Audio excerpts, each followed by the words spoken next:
Se graban las reuniones. Buenas tardes con todos. Esperemos unos minutitos que se conecten el resto y empezamos. Muy buenas tardes, maestro. Soy Lisbeth Bravo para comentarle que hoy no voy a poder activar la cámara y no voy a poder intervenir, pues estoy en otra reunión, pero sí voy a prestar atención a todo lo que están hablando. Gracias. Ok, no hay problema.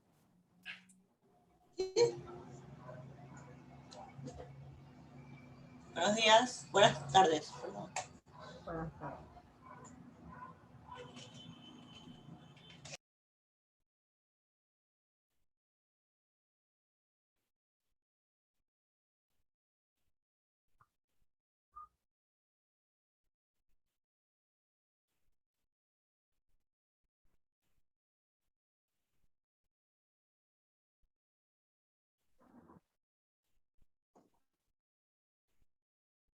Pero mañana debe venir 5 y cuarto. De la Cinemateca Nacional. Yo estoy volteando el curso de allá central, pero ya del Consejo de Gobierno de Educación. Y sabes que le dijimos que está todo el mundo, estamos desde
Bien, empecemos. Buenas tardes con todos. Espero que hayan visto el acorazado Potemkin porque es muy importante, al igual que leído el texto, y espero que les haya ayudado también para una mejor comprensión de la película.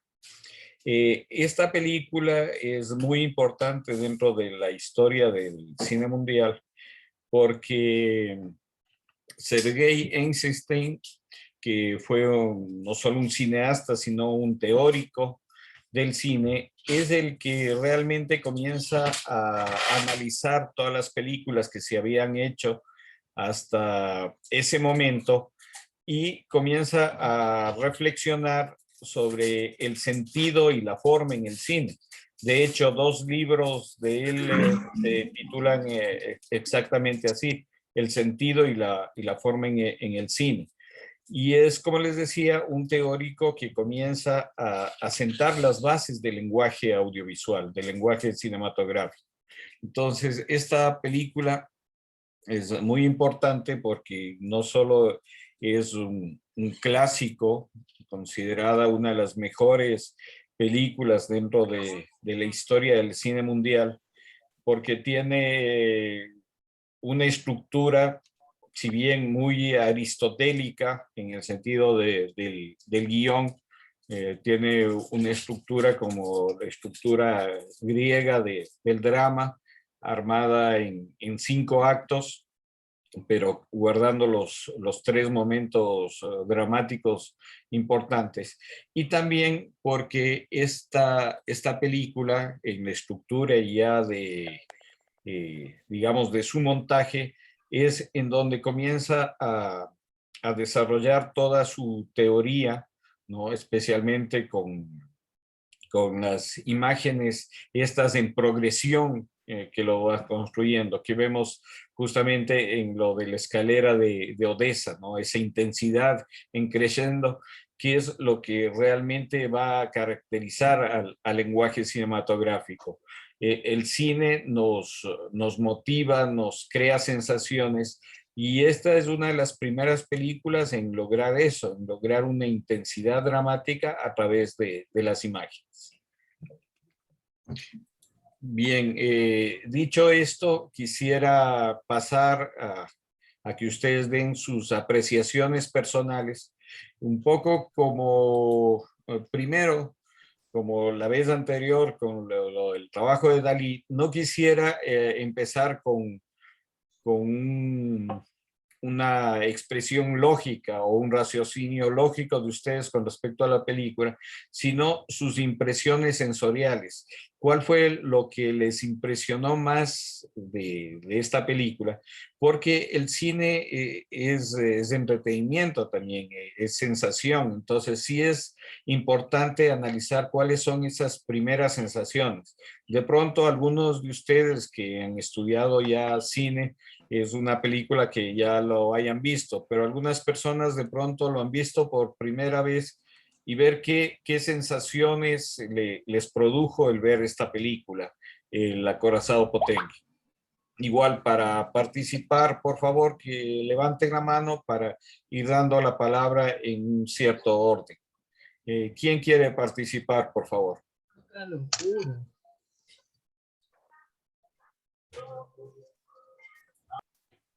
¿Alguien que quiera participar?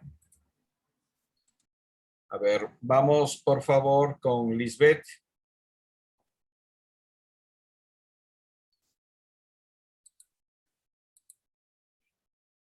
No está activado su micrófono, no se te escucha, por favor. Al ver ciertas escenas de maltrato hacia la tripulación dentro del acorazado y la escena de la escalera, uno siente rabia, impotencia. Al menos eso fue lo que me creó a mí. Yo poniéndome, digamos, en los zapatos de uno, digamos, una de los personajes que están ahí, la escena de la escalera, cuando se da la masacre y cuando el bebé cae por las escaleras, aunque ya lo había visto en otras dos películas, en El Padrino me parece que vi esa escena así mismo de un cochecito de bebé rodando por las escaleras, pero uno siente impotencia. El ponerse en los zapatos del personaje y ver el bebé está cayendo, algo le puede pasar. Lo mismo cuando los superiores del acorazado pues maltratan a la tripulación, aunque las escenas como vemos hoy en día no tienen, o sea, revelan que están siendo maltratados, pero tienen otro tipo de, como quien dice, ay Dios mío, se me fue la palabra, sus gestos, como quien dice, no son, no son tan, no los veo tan reales, no los veo tan reales, pero metiéndome en el personaje siento la impotencia que se siente cuando te maltratan. Bien, muchas gracias. Vamos por favor con Andrés Cárdenas. Hola, buenas tardes. Bueno, es la primera vez que yo veía la película, me pareció espectacular, considerando la fecha en que fue hecha, o sea, de lo que hemos visto hasta ahora, prácticamente esta película, o sea, a nivel, no sé, hablar de producción en general, se nota que está muy, muy bien elaborada, ya tiene un lenguaje mucho más cercano a lo que vemos actualmente, digamos, en cómo se llama, en nuestros días, se podría decir, a pesar de que igual, bueno, los 5 actos y demás, como había mencionado justamente al principio, pero nada, mi sensación fue eso, o sea, me pareció espectacular que una película hecha en ese momento, en 1925, si no estoy mal, estuviera tan bien elaborada. Me llamó mucho la atención, de igual modo, la cantidad de figurantes, yo no sé, bueno, cómo se había organizado, bueno, al final igual salen los agradecimientos a los pescadores, a un poco de sindicatos y demás, ¿no? Pero me pareció impresionante cómo la comunidad en los principios del cine ya se juntaba, digamos, me imagino que no, en ese momento no habrán tenido su paga o algo por el estilo, ¿no? pero cómo se juntaban para colaborar y poder terminar teniendo esta tremenda obra de arte, o sea, las diferentes locaciones, los efectos especiales. Lo de la bandera roja me llamó mucho la atención. Al principio pensé que era algún arreglo que había hecho este instituto alemán el momento de ¿cómo se llama?, de remasterizar, pero después ya viendo los comentarios en el video de YouTube, ahí me di cuenta que no, que más o menos era una propuesta de ¿cómo se llama?, de Eisenstein, no sé si está bien nombrado. Entonces me pareció interesante y me quedé con la duda, ¿cómo lograban ya en ese momento hacer eso? Entonces, esa es mi impresión. Muchas gracias. Vamos con Gandhi, por favor. Gandhi Guerrero. Sí, muchas gracias, maestro. Realmente pienso que la película es el inicio de una nueva etapa en la evolución del cine.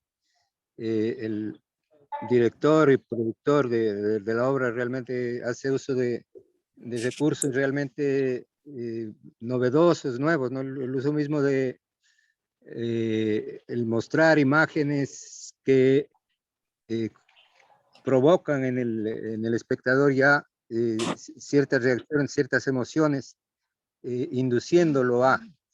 El hecho, por ejemplo, que también me llamó mucho la atención es que de alguna manera se convierte la película en una propaganda del poder soviético, de la Revolución Rusa, que se caracteriza precisamente por no tener un protagonista principal, por decir, alguna persona alrededor de cual gire la historia, sino es la masa, es el ejército revolucionario que al final tiene este triunfo sin un solo disparo, que es una manera también de promocionar, de conmemorar este hecho histórico, el hecho de la Revolución Rusa.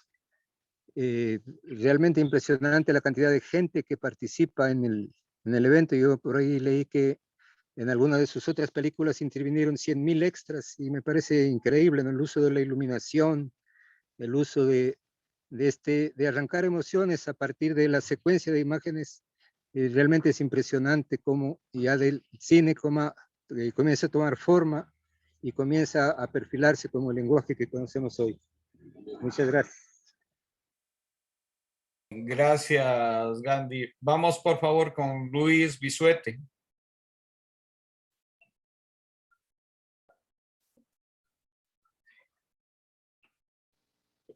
Luis, por favor, te escuchamos.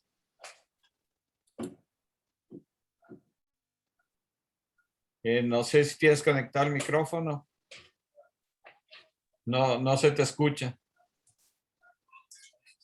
Bueno, si no se le escucha a Luis. Vamos, por favor, con Francisco. Sí, buenas tardes con todos. Voy a comenzar haciendo una confesión. En realidad, con respecto a este rubro, o acápite, o no sé cómo llamarlo, del montaje cinematográfico, era algo 100% desconocido. O sea, yo he visto películas, las he admirado, me han gustado, algunas han llegado digamos, a sincronizarse con la sensibilidad mía particular, en fin. Pero ser consciente de que lo que estoy viendo hay detrás, no es una edición solamente, sino una composición de imágenes cuya finalidad es hacerlo a uno involucrarse desde varios puntos de vista, intelectual, psicológico, hasta político, según lo que estamos viendo. Realmente para mí era desconocido, ¿no? La película yo había escuchado, había visto fragmentos, pero es la primera vez que la veo. Y bajo la perspectiva, pues ya leyendo, obviamente tratando de hacer un esfuerzo por entender ese capítulo del montaje cinematográfico, el lenguaje cinematográfico, que no es tan fácil, le debo confesar. Realmente me resulta complejo. Aún ahora todavía estoy digiriendo porque hay muchas técnicas o esquemas relacionados con el montaje, ¿no? Y realmente si esta es una obra de la cual nosotros podríamos partir para hablar de el inicio de un lenguaje cinematográfico ya más maduro, una propuesta más organizada, yo creería que es un buen principio, pero hay que hurgar, excavar un poquito y darse cuenta de que no realmente no es de la primera película con la cual se hizo un montaje, hay películas anteriores, pero esta es la primera obra, yo diría así, que tiene ya unas propuestas fundamentadas teóricamente. No me gustan, no me gustan esas galletas. Sí, es que no me gustan esas galletas. Entonces, realmente es digna de admiración, tomando en cuenta varias cosas. La primera, la edad del director. En esa época él tenía tan solamente 27 años. Y ese nivel, y el cine tampoco tenía tanto tiempo, no estamos hablando de que tenía desde los hermanos Lumière 30 años, con avances tecnológicos año a año muy notables, ¿no? Pero por ahí es una obra muy significativa, digna de admiración, ¿no? Viniendo de una persona que en esa época era muy jovencito, que entre paréntesis, después de que me puse a revisar, Eisenstein murió recién a los 50 años, ¿no? O sea, tampoco es que vivió tantos años. Hizo una enorme cantidad de obras en su periodo de vida. El otro tema que me queda a mí, y eso sí debo, como decía, confesar, es desde el punto de vista del montaje, saber distinguir los distintos tipos que él aplicó ahí, ¿no? Por ejemplo, la escalera de Odessa, muy famosa desde el punto de vista del montaje, con la tensión a la que uno lo somete, con la música tan solamente, cómo va incrementándose en función del nivel de violencia y de dinamismo que va teniendo esa parte. Es un ejemplo que yo veo que han seguido, según lo que he leído, otros directores que ahora sí son más conocidos por nosotros, ¿no? Entonces, desde el punto de vista que usted ha querido plantearnos, Carlos, de involucrarnos en esta área del lenguaje cinematográfico, yo en mi caso me considero uno que está siendo alfabetizado en el tema del cine, ¿no? Voy a prestarle más atención y creo que hay mucho todavía de mi parte por admirar todas las distintas formas que existen, llegando incluso hasta algo más moderno que he visto por ahí que se llama el collage en términos de montaje, que es algo que ahora se ve con cierta frecuencia. Esa es mi aportación a esta parte de la reunión. Gracias, Francisco. Antes de dar la palabra, sí, si bien el cine en esa época tenía 30 años y si bien hubieron otros directores como Griffith, que inclusive hizo un montaje paralelo con su película El nacimiento de una nación, lo importante de Eisenstein es que él teorizó, él marca o él pone las bases teóricas de lo que es un lenguaje cinematográfico. Ese es el gran aporte que hace Sergei Eisenstein a la cinematografía mundial. Y en un grupo anterior me decían una cosa, un muchacho dice, no pensaba que ahí en Rusia haya ese desarrollo. Y el problema es que no conocemos a nivel mundial de otras cinematografías hasta la actualidad. Lamentablemente solo vemos cine norteamericano, no solo en las salas de cine, sino en las plataformas. Y es muy poco lo que vemos de cine europeo, cine asiático, cine africano, ni siquiera lo conocemos. Entonces, ese es el problema. Hay una desinformación con respecto a lo que se hace en otras latitudes, y eso es uno de los problemas que también que tenemos como sociedad, como entes culturales, que no conocemos todo el desarrollo de lo que se está produciendo en otros países. Vamos por favor con Juan Montenegro. Buenas noches con todos y todas. Bueno, a estas alturas,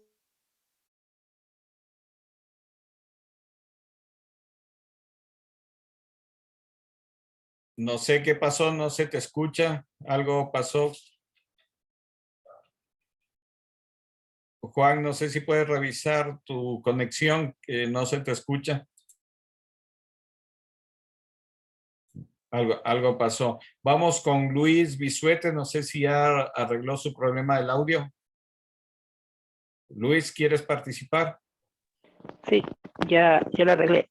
Ya, por favor, te escuchamos. ¿Se me escucha? ¿Se me escucha? Sí, ahí te escuchamos. Ya, yo traigo a colación esto que el cine como medio propagandístico, en particular como medio para publicar y propagar las bases de la revolución, basados en los hechos ocurridos en el año de 1905, por el motivo que le ocurrió en la corazonada Potencia. Traigo esto a ustedes porque mi forma de percibir esto es que esto es un hecho que se hizo porque fue algo que lo mandaron a hacer. Entonces, como para cumplir lo que es una conmemoración, esta película ha sido, después de su estreno, ha sido censurada principalmente en Alemania. En Europa, por ese sentido de la revolución. Pero hay algo que me llamó a mí la atención en el acto número 3, que yo lo tengo como clic más, dice, el muerto demanda justicia. En una parte cuando están en el muelle, dicen, acaben con los judíos. Esta es una película hecha, eso me llamó muy la atención, porque es algo que, si bien se sabe, esta película está hecha 10 años antes que comience la Segunda Guerra Mundial. Quiere decir que la Segunda Guerra Mundial comienza en el año de 1935 o 40, por ahí creo que estoy rondando las fechas. Eso a mí me llamó la atención. Y también la escena de la escalera.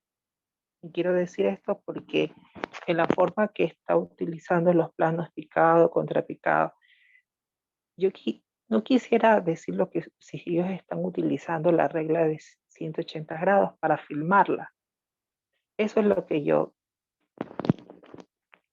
quise atraerlos a ustedes para comentar. Bien, gracias Luis. Vamos con Juan, no sé si ya arreglaste tu problema. Espero que sí se haya arreglado. Bueno, para extraer un poquito más, quisiera primero partir un poco el hilo de lo que iba diciendo, pero entonces está hablando del montaje, no me acuerdo si era montaje de atracciones, eso cuando se ven a los marineros colgados, cómo aparecen colgados, ¿no? En esa época me imagino que tenía que haber causado una impresión mucho mayor. Ahora, sí, la escuela rusa particularmente, Einstein, ya en el texto mencionaba a Kuleshov, pero por ejemplo hay otro que me gusta bastante, que me imagino que algunos ya lo han escuchado, otros tal vez no, que es Siga Bertov. Manejan mucho lo que es este tipo de montaje. Por ejemplo, el nombre de la cámara, que se lo puede encontrar en YouTube fácilmente. Es una gran película que es más como documental, pero también se ve cómo ellos manejaban y trataban de teorizar con este montaje, ¿no? Hay algo también muy interesante, que estos cineastas soviéticos rechazaban mucho el cine, o por lo menos al comienzo, el cine hablado, porque decían que justamente con el cine hablado iba a perderse esa parte artística que consideraban que era justamente el montaje. Y también acotar lo que sí, fueron encargados de cimentar esta teoría que fue utilizándose a lo largo del tiempo. Por ejemplo, no sé si ya lo mencionaron, la escalera de Odessa, esa escena se la ve también en Los Intocables de Brian De Palma, ¿ya? Y está cual, ¿no? Como el cochecito va cayendo, todo, ¿no? O sea, eso era lo que quería aportar. Gracias, Juan. Si bien han mencionado que esta película fue una película por encargo, ya que el primer, digamos, levantamiento que se da antes de la revolución bolchevique, que fue en 1917, en 1905 hubo ya un primer levantamiento de unos marinos, pero este levantamiento era en medio de la guerra ruso-japonesa, ¿no? En medio de esa guerra ruso-japonesa, un acorazado se declaró en huelga, pero se declaró en huelga por el sistema de la comida que existía, ¿no? Este hecho es tomado por Eisenstein para hacer la película El acorazado, pero hay que tomar en cuenta que él pone también toda su creatividad. Este no es solo un trabajo por encargo en donde él iba a hacer un poco todo lo que la dirección del partido le decía. No, estamos aquí frente a un cineasta que pone también su punto de vista, que pone su punto de vista como artista. Tal es así que algunas de las escenas se iban a filmar en Leningrado, pero por las condiciones climáticas van a filmarlos en Odessa. Y ahí en Odessa es que a él se le ocurre la famosa escena de las escaleras, ¿no? Porque en la realidad en 1905 no hubo ni siquiera esa matanza. Ese es un aporte dramático que pone el director en el desarrollo de esta película. Entonces, no solo hay que verle como una propaganda o como un trabajo por encargo. O sea, aquí vemos también toda la creatividad del cineasta al adaptar un momento de la realidad a otra parte, como es en el caso de Odessa, en donde filma esta escena de las escaleras, ¿no? Y otra cosa que bueno, está dentro de las anécdotas de esta película, es que Eisenstein trabajó con actores de la calle, gente que no eran actores profesionales. Él fue escogiendo más a los personajes por su rostro. Inclusive los marineros del acorazado era gente inexperta. ¿Y esto por qué? Porque en la realidad, cuando hubo lo de la guerra ruso-japonesa, decía que mucha gente por las condiciones ya no quería participar en la guerra y mandaban a gente que no tenía casi ninguna experiencia a trabajar en la guerra, le mandaban al frente. Entonces, toda esta información utiliza el director para hacer una puesta en escena con personajes que no son actores profesionales, ¿no? Y logra este trabajo. Y no porque no tengan actores, o sea, hay que tomar en cuenta que los rusos tienen un desarrollo muy alto en todo lo que son las escuelas de danza, el teatro Bolshoi, acuérdense, es una tradición la danza dentro de ellos. El teatro, la gente de teatro, ningún actor que haya estudiado no puede desconocer la escuela de Stanislavski, ¿no? Entonces, hay muchos elementos de la cultura rusa. El mismo museo, el Hermitage, es uno de los museos más grandes y más importantes que conserva la colección de arte más impresionante del mundo. Entonces, hay mucho de la cultura rusa que nosotros no conocemos y que es importante tomar estos referentes para entender en qué contexto se desarrolla el acorazado Potemkin y por qué este director también tiene las bases suficientes, tanto teóricas como técnicas, para poder haber desarrollado este film, ¿no? El acorazado Potemkin es considerado una de las películas más importantes dentro de la cinematografía mundial. No sé si alguien más quiera comentar algo, quiera decirnos algo, alguna impresión que le haya causado la película. ¿Alguien quiere participar? Bien, si no hay ningún comentario, vamos a analizar el texto, el del montaje, que creo que también es muy importante y va relacionado con esto. Anticiparles nomás que igual si es que nos desconectamos, porque dura 40 minutos las sesiones estas de Zoom a los que no somos potentados y no hemos comprado el paquete completo. Entonces, si nos desconectamos, por favor, que nos volvemos a conectar enseguida. Bien, les había mandado a leer también este texto. Alguna gente me dijo que era un poco complejo, ¿no? Pero creo que justamente la idea es que ustedes vengan leyendo el texto para que en este espacio lo podamos analizar, lo podamos discutir, ¿no? De la edición.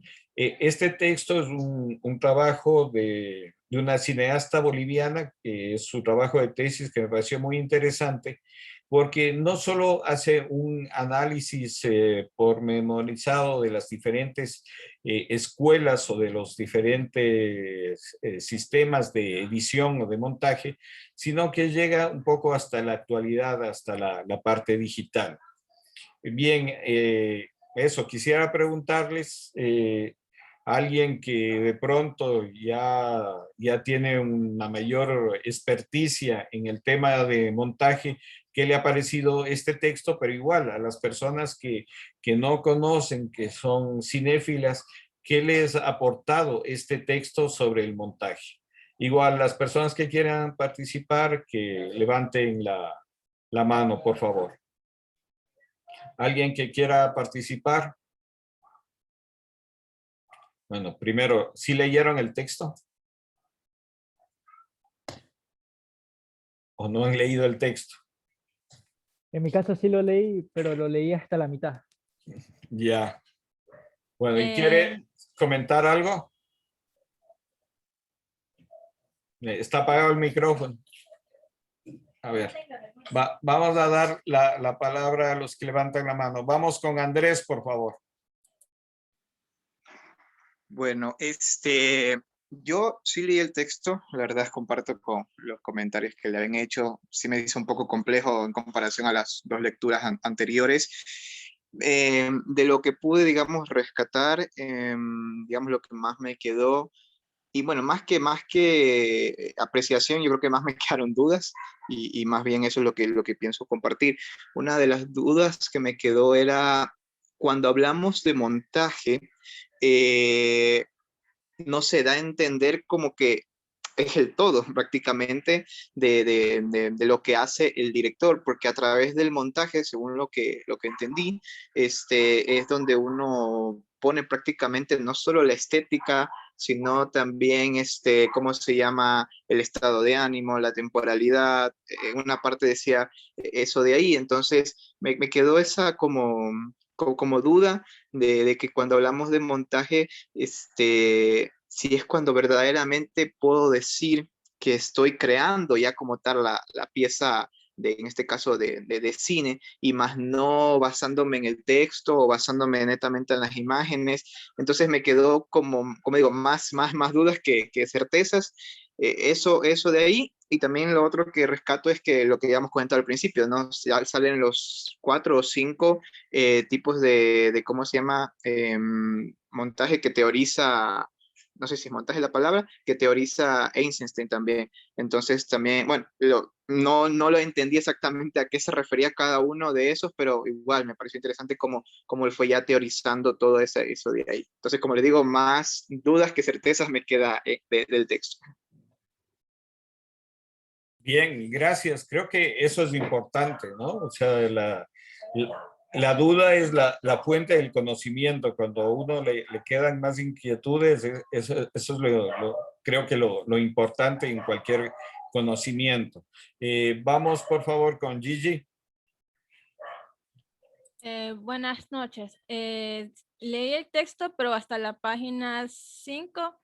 Y por lo que tengo claro que, como decía el compañero, el montaje como que es algo general, porque no solo distribuye la escena, los actores, sino también el presupuesto que tiene que ver con las cosas, o en este caso que traté de ver la película, es la escenografía, el sitio, y lo que sí rescato del texto que leí una parte que no sé si tenga que ver con la Unión Soviética, porque justo habla de la Segunda Guerra Mundial.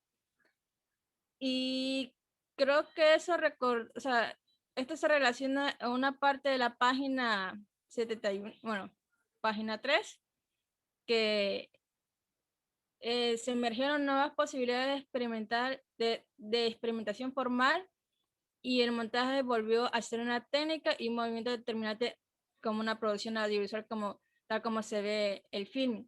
Y también por el conocimiento que más o menos ubico el montaje, pensando que era como que las cosas, pero es más como un todo para ver cómo se ve al final de la película, o sea, el trabajo final del film. Entonces no sé si aporta. Bueno, gracias. Gracias, Gigi. Sí, el montaje es el alma de la película realmente. Esto no quiere decir que el guión no sea importante, que la fotografía no sea importante, que la actuación no sea importante. Todo es importante, ¿sí? Si uno tiene, Kurosawa decía que un buen director con un mal guión hace una película más o menos, pero un director medio con un buen guión hace una excelente película. O sea, él le daba una base fundamental al guión, y es así, el guión es la base de la película, pero también es toda su estructura. O sea, el cine es muy complejo por eso justamente, ¿no? Pero el montaje tiene que ver con la construcción, es en donde ya damos el cuerpo de la película, es donde realmente inclusive se toman decisiones de escenas completas, ponerlas o no ponerlas. Entonces, muchas veces ahí es que se decide qué película queremos hacer. Por eso en el cine norteamericano inclusive hay versiones, hay la versión del productor y la versión del director. Porque en el cine norteamericano quien tiene la última palabra en la edición es el productor. En cambio, en el cine europeo, quien tiene la última decisión es el director. Entonces, ¿y quién decide eso? Decide en el montaje. O sea, un productor nunca se va a meter en la filmación, pero sí el productor se mete en el montaje a decidir qué escenas van, cómo queda terminada la película. Entonces, esto es muy importante entender. Vamos con Juan, por favor. Bueno, el texto estuvo un poquito más técnico que las otras lecturas anteriores. A ver, el montaje, en realidad, como usted lo dice, me han dicho mis compañeros, es una de las partes más complicadas de entender del cine. Yo me acuerdo una vez, yo escuché, me leí, no sinceramente me acuerdo las palabras, me quedaron grabadas, pero no dónde fue que las vi, que dice que existen 3 tipos de películas: la película que se escribe, la que se filma y la que se monta. ¿Ya? Y entonces, para más o menos entender un poco lo que es el montaje, ¿no? Es como que, okay, tenemos los fotogramas, ¿no? Que es como que cada plano, cada imagen, que al momento en que se va pasando sucesivamente, estamos viendo la imagen en movimiento, ¿no? Eso es como el cine se formaba. Entonces, el montaje vendría a ser, así como lo entiendo yo, en ese momento, y ahora hay diferentes cosas, pero para poder tener una idea más clara, es coger cada uno de esos fotogramas, irlos viendo, revisando, e ir ordenándolos en una manera secuencial que esté atribuido a bueno, en un caso a alguna narración, en otros casos no. En el texto también mencionan algunos directores, por ejemplo, de la nueva ola francesa, que ellos utilizan otro tipo de juego diferente en la forma de hacer películas, ¿verdad? Porque muchas veces, la película que yo tengo ahorita en la memoria es, por ejemplo, una que se llama Pierrot el Loco, de Jean-Luc Godard. Y hay partes en las cuales uno está viendo y de repente como que se sale de onda, o sea, no está contando una historia narrativa, y eso lo hace por medio del montaje, ¿no? Entonces, eso es lo que quería como probar un poco, ver si se puede entender mejor lo que significaba de forma más básica, el montaje. Bien, gracias. Ya mismo nos desconectamos y por favor les pediría que nos volvamos a conectar enseguida para continuar. En la segunda parte quiero igual enseñarles un trabajo audiovisual ecuatoriano, más o menos filmado en la misma época, para conversar sobre esto. ¿Alguien más que pidió la palabra? Luis Bisuete, ¿quiere hablar, por favor?